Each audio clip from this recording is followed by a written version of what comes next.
Good morning, students. Our next topic is plastic and the environment. Okay.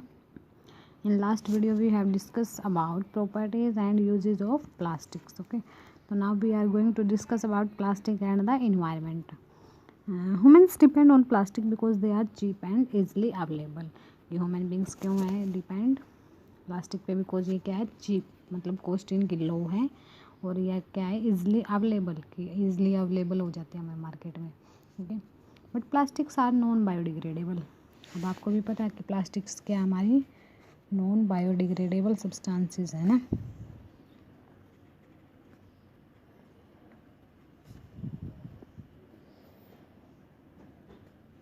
What is the meaning of non biodegradable?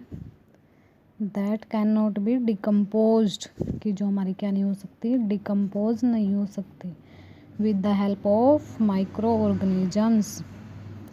ना तो micro organism से हो सकती है decompose, और ना खुद सेल्फ हो सकती सॉइल में. ओके. कुछ हमारे क्या होते हैं, जैसे वेजिटेबल पील्स वगैरह हैं, या फिर जो फ्रूट पील्स वगैरह हैं, वो क्या हो जाते हैं इजीली सॉइल में, मतलब रखे रखे ही सॉइल में पड़े पड़े क्या हो जाते हैं, वो डिकम्पोज हो जाते हैं. बट हमारे नॉन बायोडिग्रेडेबल ऐसे नहीं है. That can not be decompose, कि हमारे डिकम्पोज नहीं होते. ओके.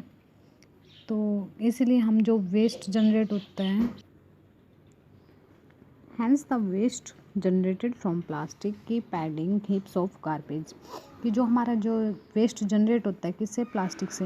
अब हम उसको वो तो नहीं कर सकते ना, मतलब डिकम्पोज वो नहीं हो सकता, तो मतलब वो क्या होता रहेगा, कंटिन्यूसली एड्स होता रहेगा गार्बेज में. हिप्स का मीनिंग क्या होता है? हिप्स होता है लार्ज अमाउंट, कि लार्ज अमाउंट में जो हमारा वेस्ट है, वेस्ट क्या होता रहेगा, रिलीज होता रहेगा. And can only B use for landfill. Landfill मतलब कि जो हमारी लैंड है, लैंड को फिल करने में, मतलब लैंड हमारी फिल होती रहेगी, जो अर्थ का सरफेस है, लैंड का सरफेस है, वो फिल होता रहेगा ना. तो the management of such waste is difficult and has become a big concern, कि जो हमारा ये इस वेस्ट को हमें मैनेज करना, ये क्या बन चुका है, हमारे लिए डिफ़िकल्ट हो चुका है, और ये मैटर बन चुका है एक बिग कंसर्न का, कि इस पर हमें क्या ध्यान देने की, बहुत ज़्यादा बातें करने की ज़रूरत है इसके बारे में. अब देखो प्लास्टिक के क्या क्या एडवर्स इफेक्ट है. एडवर्स मतलब जो बुरे इफेक्ट, बैड इफेक्ट, देखो क्या क्या है प्लास्टिक के एनवायरनमेंट के ऊपर. देखो, जब ऑन बर्निंग, जब हम क्या करते हैं, प्लास्टिक को बर्न करते हैं, तो क्या क्या रिलीज़ करती है, वहाँ से क्या रिलीज़ होता है, गैसेस एंड स्मोक, कि गैसेस भी रिलीज़ होते हैं, गैसेस के साथ साथ स्मोक भी. और गैसेस भी कौन सी, पॉइजनस. पॉइजन मतलब पता है ना आपको, कि पॉइजनस गैसेस जो हमारे लिए क्या है, हार्मफुल है. ओके. और तब उनसे, दोनों से क्या होता है, दोनों से क्या होगा, एयर पोल्यूशन, की जो स्मोक रिलीज़ हो रहा है, जो हार्मफुल गैसेस रिलीज़ हो रही है, तो दोनों से क्या होगा, हमारा स्मोक. तो सेकंड पॉइंट है, सेकंड हमारा इन्वायरमेंट पे क्या बैड इफेक्ट है इसका, कि plastics that are buried in the soil do not allow, कि आप क्या कर देते हैं, कई जगह क्या किया जाता है कि प्लास्टिक को सोयल के अंदर ब्यूरिड कर दिया जाता है, यानी दबा दिया जाता है उसको सोयल के अंदर.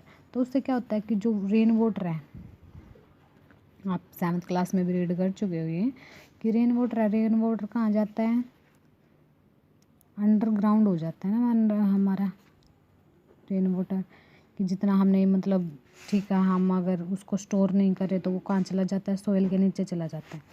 आपने देखा भी होगा कि जो हमारी सोयल होती है, जहाँ पे ज़्यादा ड्राई होती है, वहाँ पे अगर रेन वाटर आए, यानी रेन आए, तो वहाँ से क्या हो जाता है, थोड़ी देर के बाद आपको सारा वाटर वहाँ से मिसिंग मिलता है ना, वाटर वहाँ पे नहीं मिलता.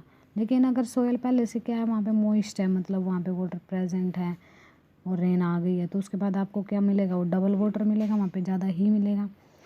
तो इस वजह से वहाँ पे, जहाँ पे हम क्या कर देते हैं, अंडर, मतलब जहाँ पे हम प्लास्टिक को क्या कर देते हैं, ब्यूरिड कर देते हैं. ओके. यानी सोयल के नीचे उसको दबा देते हैं, तो उसके बाद वो क्या कर देता है, जो हमारा अंडरग्राउंड वाटर है, जो हमारा रेन वाटर है, जो अंडरग्राउंड हो जाता है, वाटर अंडर द ग्राउंड चला जाता है, जो हमारा रेन वाटर, उसको बोलते हैं अंडरग्राउंड वाटर, यानी सॉइल के सरफेस के नीचे चला जाता है. तो उसके बाद ये क्या करता है, कि उस वाटर को, जो हमारा रेन वाटर है, प्लास्टिक उसको कहाँ नहीं जाने देती, अंडरग्राउंड, बिकॉज उसका पाथ क्या हो जाएगा, ब्लॉक हो जाएगा, प्लास्टिक का एक लेयर बन जाएगी एज इट इज़. जैसे ये प्लास्टिक की लेयर बन गई, तो इसके नीचे वाटर तो नहीं जा सकता ना, तो उसको अलाउ नहीं करेगी अंदर तक जाने में. ओके. तो इस वजह से क्या हार्मफुल होगा यहाँ पे, कि प्रिवेंट करेगा, किसको, preventing replenishment of ground water, कि रिप्लेनिश नहीं हो पाएगा हमारा ग्राउंड वाटर, मतलब वहाँ पे, कि जो जैसे हमारा वाटर है, हम उसको यूज़ तो कर रहे हैं, यूज़ तो हम करते रहेंगे, लेकिन जो ग्राउंड अगर हम यूज़ करते रहे वाटर को, अगर रेन ना आए तो क्या हो जाता है, ग्राउंड वाटर का जो लेवल है, सपोज करो पहले यहाँ था लेवल, तो फिर क्या हो जाएगा, वो थोड़ा नीचे चला जाएगा। तो ऐसे अगर रिप्लेसमेंट, अगर रेन आ रही है उसके बाद भी हमारा जो ग्राउंड वाटर है वो रेन तक नहीं जा रहा, तो उसके बाद और भी लेवल डाउन होता चला जाएगा।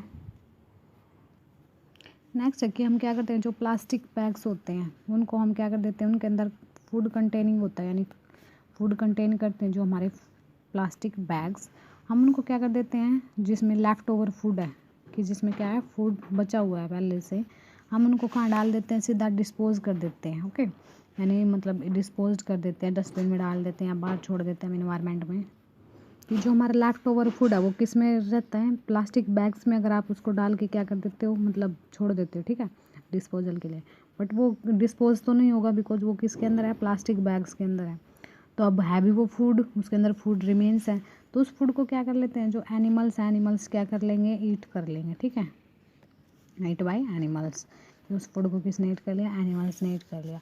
तो इसमें क्या हो जाएगी, बिकॉज प्लास्टिक थी उसके अंदर, तो प्लास्टिक भी उनके अंदर जाएगी, एनिमल्स के अंदर कुछ ना कुछ अमाउंट में तो जरूर जाएगी, तो इससे क्या हो जाता है, डिजीज़ हो जाती है किसके अंदर, एनिमल्स के अंदर। तो ये भी क्या, इन्वायरमेंट को हमारा एक हार्मफुल इफेक्ट है। ओके, और कई बार तो क्या हो जाते हैं, उनके डेथ तक भी हो जाते हैं। ओके, फोर्थ पॉइंट हमारा कि जो हम क्या कर देते हैं, वाटर बॉडीज़ के अंदर प्लास्टिक को रिलीज़ कर देते हैं, कि कोई भी हमारी वाटर बॉडीज़ है जैसे ओशन, सीज, पॉन्ड्स, उसके अंदर हम क्या डाल देते हैं, प्लास्टिक को रिलीज़ कर देते हैं। ओके, तो उसके बाद क्या होगा कि जो एक्वाटिक एनिमल्स हैं वहाँ पे, एक्वाटिक एनिमल्स क्या होते हैं, animals that are live in water.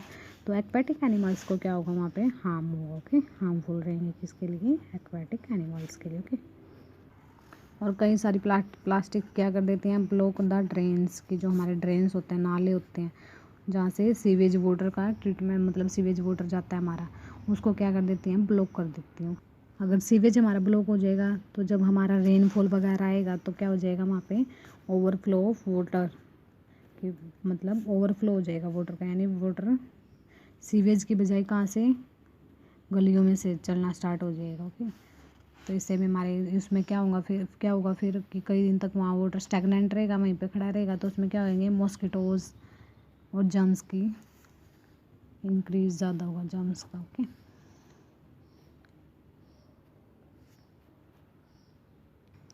कि हम क्या करते हैं, जो 6 पॉइंट हमारा, कि जो हम क्या करते हैं, रिसाइकलिंग करते हैं प्लास्टिक बैग्स का, उसके भी कोई हमारे ज़्यादा मतलब बेनिफिट्स नहीं है, लिमिटेड ही बेनिफिट्स है उसके भी। बिकॉज जो हमारा रिसाइकिल प्लास्टिक है वो हमारा क्या होता है, पॉइजनस होता है। क्यों, बिकॉज उसके अंदर क्या प्रेजेंट होते हैं, टॉक्सिक डाई। बिकॉज आपने देखा होगा ना, पॉलीथीन बैग्स कई कई कलर्स में आते हैं, ऐसे प्लास्टिक बोटल्स वगैरह हमारी कलर्ड होती हैं, तो इसमें क्या है कि उसके अंदर क्या प्रेजेंट है, कुछ ना कुछ टॉक्सिक डाइज प्रेजेंट। ओके, तो वो डाइज क्या करती हैं, मतलब ह्यूमन बॉडी क्या कर लेते हैं, उन डाइज को एब्जॉर्ब कर लेते हैं। ह्यूमन बॉडी क्या, सबसे पहले तो जैसे उसमें कोई भी फूड है या फिर कोई भी आइटम आपने डाल ली हुई है, लिक्विड है, ठीक है, वो क्या कर लेगा, उसको एब्जॉर्ब कर लेगा। एब्जॉर्ब करने के बाद जब आप क्या करोगे, उसको आप ईट करोगे तो आपकी बॉडी के अंदर चला जाएगा, जिसकी वजह से क्या होते हैं, कुछ ना कुछ हेल्थ रिस्क होते रहते हैं। ओके, तो ये 6 पॉइंट्स थे हमारे, क्या थे, किसके बारे में थे, सारे हमारे एनवायरनमेंट के बारे में, कि प्लास्टिक हमारे एनवायरनमेंट को कैसे हार्म करते हैं। ओके, तो एक बार दोबारा से हम डिस्कस कर रहे हैं कि जब भी हम प्लास्टिक को बर्न करते हैं तो क्या रिलीज़ करते हैं, वो पॉइजनस गैसेज एंड स्मोक, जो क्या करता है, एटमॉस्फेयर में जाने के बाद कौन सा पोल्यूशन कोज करता है, एयर पोल्यूशन। ओके, जब हम क्या करते हैं, प्लास्टिक को हम ब्यूरिड कर देते हैं सोइल के अंदर, तो क्या होता है कि जो हमारा रेन वाटर है, जो हमारा रेन वाटर है, परकोलेशन ऑफ रेन वाटर, यानी रेन वाटर जब हमारा सोइल में मूव करता है उसको बोलते हैं percolation of rain water, thereby preventing replenishment. तो इसकी वजह से जो हमारा रेन वाटर क्या होता है, अंडरग्राउंड नहीं हो पाता, यानी वाट ग्राउंड के नीचे नहीं जा पाता, जिसकी वजह से क्या हो जाता है हमारा, कि जो हमारा ग्राउंड वाटर लेवल है वो क्या होता है, डिक्रीज। दूसरा क्या है कि जो फूड आइटम्स हम क्या करते हैं, प्लास्टिक बैग्स में लेके आते हैं, लेकिन हम उनको कंप्लीट फिनिश नहीं करते, उनको ऐसे ही डस्टबिन में डाल देते हैं, गार्बेज में डाल देते हैं, तो हम वो किसके अंदर है, प्लास्टिक बैग्स के अंदर है, तो डिस्पोज तो नहीं हो पाएगा। अगर वो डिस्पोज नहीं होगा हमारा फूड, तो that can be consume by animals, के कंज्यूम कर लेंगे उसको, एनिमल्स उसको ईट कर लेंगे, तो उससे क्या रहेगा, एनिमल्स उसको साथ में प्लास्टिक को भी ईट कर लेंगे। तो उससे क्या रहेगा, एनिमल्स की बॉडी में क्या हो जाएंगे, डिजीज़ और इवन डेथ भी हो सकते हैं उनके। अगर हम वाटर को जो हमारा डंप है यानी जो हमारा गार्बेज, अगर आप उसको वाटर बॉडीज़ के अंदर डालोगे, सी के अंदर, पॉन्ड्स के अंदर, तो उसमें भी क्या हो जाएगा, एक्वाटिक जो ऑर्गेनिजम्स हैं यानी जो ऑर्गेनिजम्स वहाँ पे रह रहे हैं तो उनको क्या करेगा, वो इफेक्ट करेगा। कुछ प्लास्टिक बैग्स अगर हम ड्रेन्स के अंदर डाल देते हैं, ऐसे ही छोड़ देते हो ना, मतलब गलियों में, तो उसमें क्या हो जाएगा, फिर वो ओवरफ्लो ऑफ वेस्ट वाटर के, जो हमारा वेस्ट वाटर जा रहा है उसका क्या हो जाएगा, ओवरफ्लो हो जाएगा। ओके, तो दिस हार्बर्स में डिजीज़ कॉजिंग ऑर्गेनिजम्स की, उसमें किसकी जर्मिनेशन होगी, डिजीज़ कॉजिंग ऑर्गेनिजम्स के, like mosquito and germs. Okay, तो अगर आप रिसाइकलिंग करते हो प्लास्टिक बैग्स की तो उसके भी कोई ज़्यादा इफेक्ट नहीं होते, मतलब ज़्यादा बेनिफिट नहीं होते, बिकॉज उसके अंदर क्या होते हैं, टॉक्सिक डाइज प्रेजेंट होते हैं, बिकॉज डिफरेंट डिफरेंट कलर्स में होते हैं हमारे प्लास्टिक आइटम्स। तो ये डाई क्या करती हैं, एब्जॉर्ब करते हैं, हमारे फूड आइटम्स एब्जॉर्ब कर लेते हैं, उसके बाद आपकी बॉडी के अंदर जाती हैं और उससे क्या हो सकता है, कुछ हेल्थ रिस्क।